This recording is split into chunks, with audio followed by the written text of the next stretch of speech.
जय माता दी। जय मां कामाख्या। कामाख्ये वरदे देवी नीलवर्धवासिनी त्वं देवी जगत माता योनि मुद्रे नमस्तुते। कामाख्ये काम संपन्ने कामेश्वरी हरप्रिये कामनाम देहि मे नित्यं कामेश्वरी नमस्तुते। काम दे काम रूपस्थे सुभगे सुरसेविते करोमि दर्शन देव्यं सर कामार सिद्धिये। ओम महेशानी महामाये चामुंडे मुंडमालिनी आयु आरोग्य ऐश्वर्य देहि मे देवी परमेश्वरी। ओम जयंती मंगला काली भद्रकाली कपालिनी दुर्गा क्षमा शिवा धात्री स्वाहा सदा नमस्तुते। ओम सर्वमंगल मांगल्ये शिवे सर्वासाधिके शरण्ये त्र्यंबके गौरी नारायणी नमस्तुते। दुर्गति नाशिनी दुर्गा जय जय, काल विनाशिनी काली जय जय, उमा रमा ब्रह्माणी जय जय, सीता राधा रुक्मणी जय जय। ओम श्रीं ह्रीं श्रीं कमले कमलालय प्रसीद प्रसीद श्रीं ह्रीं श्रीं ओम महालक्ष्मी नमः। देवराधा ट्रस्ट की तरफ से सत्यवाणी की प्रस्तुति। बहुत से प्रश्न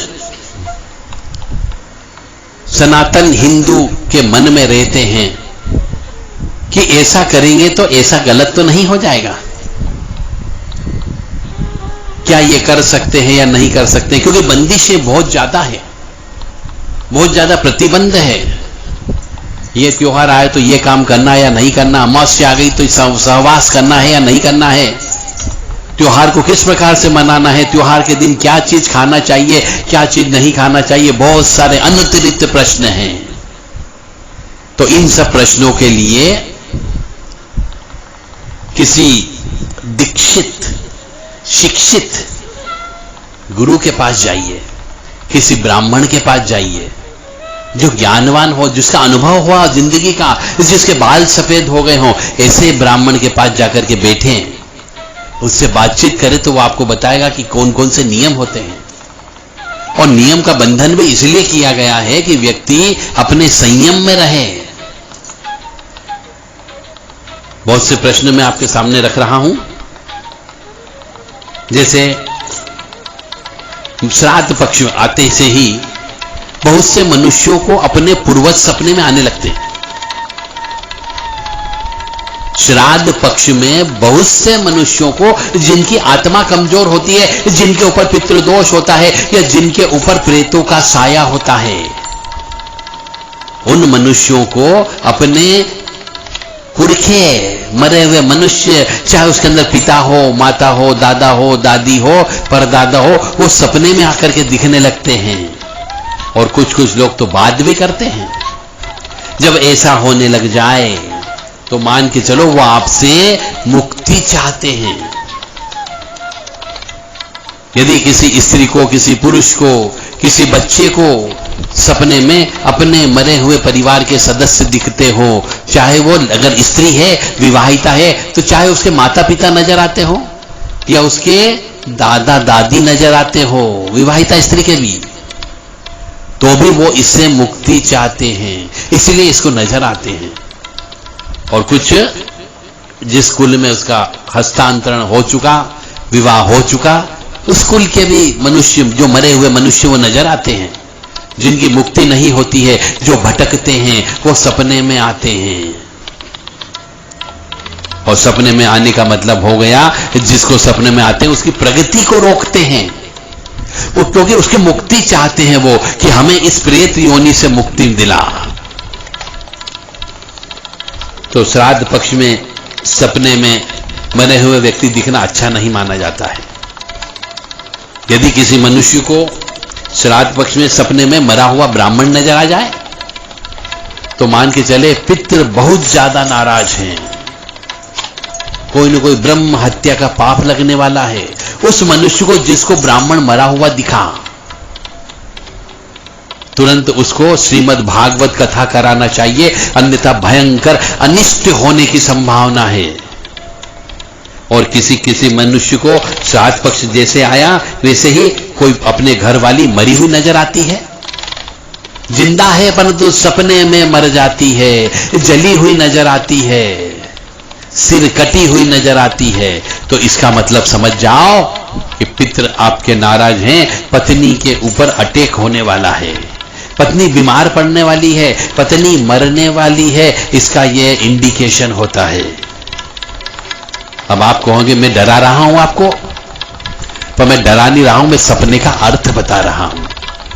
क्योंकि आप आधुनिक हो गए हो, आपने पाश्चात्य संस्कृति को ओढ़ लिया है, हिंदू संस्कार, संस्कृति, धर्म, रीति रिवाज को मानना छोड़ दिया है, तो उन्हें आकर के सजा देना पड़ती है और आप सजा भुगतते हो क्योंकि आपको कोई बचाने वाला नहीं मिलता, क्योंकि आप जानते ही नहीं हो और नहीं किसी से पूछते हो, क्योंकि आप शहंशाह बन गए हो, क्योंकि आपके पास पैसा है।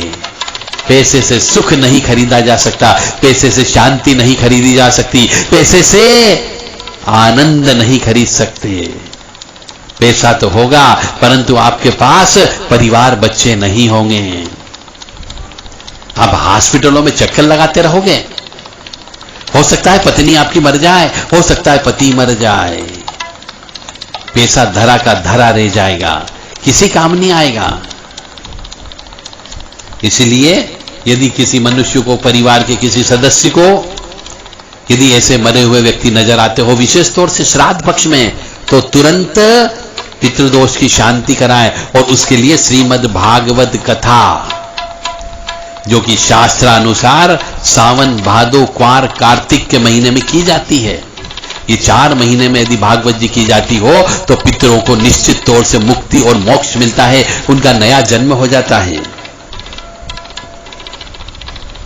अब एक प्रश्न आता है हमारे पास में कि सूतक में अविवाहित लड़की जो रूटीन के व्रत उपवास कर रही है, जैसे किसी ने 16 सोमवार ले रखे हैं, किसी ने सोमवार का व्रत कर रखा है, किसी ने गुरुवार का व्रत उठा रखे हैं, तो जो ये रूटीन के व्रत उपवास करती है, क्या उनके घर में किसी की मृत्यु होने पर, किसी बच्चे के पैदा होने पर, सूतक लगने पर क्या व्रत उपवास में पूजा कर सकती है?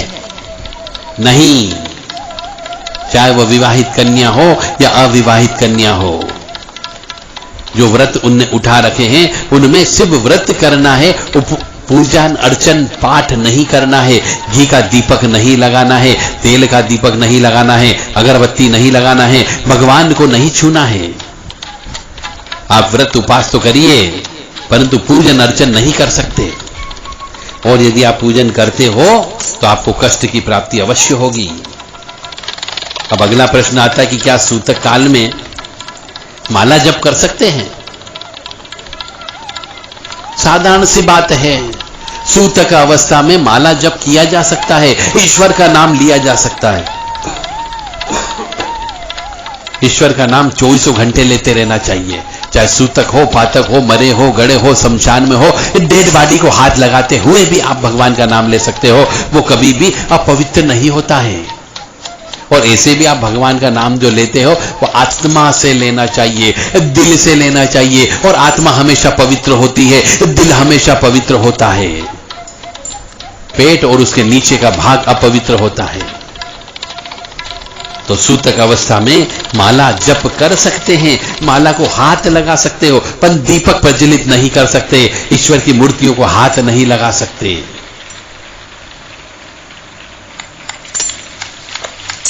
और प्रश्न कि क्या श्राद्ध पक्ष में सूतक अवस्था हो जाए तो क्या पितरों को पिंडदान देना चाहिए, तर्पण करना चाहिए?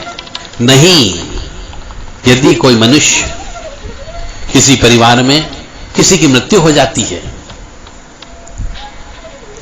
श्राद्ध पक्ष के दिनों में मृत्यु हो जाती हो, तो उसे 16 श्राद्ध में किसी भी दिन पिंडदान या तर्पण नहीं करना चाहिए, उनके निमित्त भी नहीं करना चाहिए जो पहले से जा चुके हैं, और जो वर्तमान में मरा उसके निमित्त भी नहीं किया जाता है, जब तक कि वर्ष श्राद्ध न हो जाए। ऐसे बहुत से अनुत्तरित प्रश्न हैं जिनका जवाब आप हमसे प्राप्त कर सकते हैं इस YouTube चैनल के माध्यम से। आप अपने प्रश्न लिखें, हम उनका जवाब उत्तर अवश्य देंगे। सिद्ध कुंजिका स्त्रोत का अनुष्ठान कैसे करें? सिद्ध कुंजिका स्त्रोत को कैसे सिद्ध किया जाता है? सिद्ध कुंजिका स्त्रोत में क्या उत्कीलन होता है? क्या सिद्ध कुंजी का स्रोत का न्यास होता है? क्या हवन, क्या विनियोग करना होता है? यह सब आपको हम अगले एपिसोड में बताएंगे। जय मां कामाख्या आपको सुखी रखे, स्वस्थ रखे, प्रसन्न रखे, दुख दरिद्रता से दूर रखे, ऐसी कामना हम मां कामाख्या से करते हैं। दुर्गति नाशिनी दुर्गा जय जय, काल विनाशिनी काली जय जय, उमा रमा ब्रह्माणी जय जय, सीता राधा रुक्मणी जय जय, दुर्गति नाशिनी दुर्गा जय जय, काल विनाशिनी काली जय जय, उमा रमा ब्रह्माणी जय जय, सीता राधा रुक्मणी जय जय, दुर्गति नाशिनी दुर्गा जय जय, काल विनाशिनी काली जय जय, उमा रमा ब्रह्माणी जय जय, सीता राधा रुक्मणी जय जय। मां दुर्गा जगत जननी, आद्य शक्ति भवानी, आह्लादिनी शक्ति, कष्ट निवारिणी, दुख निवारिणी, महिषासुर मर्दिनी, सिंह वाहिनी, सभी को सुखी रखे। सर्वे भवन्तु सुखिनो, सर्वे भवन्तु निरामया। जय मां।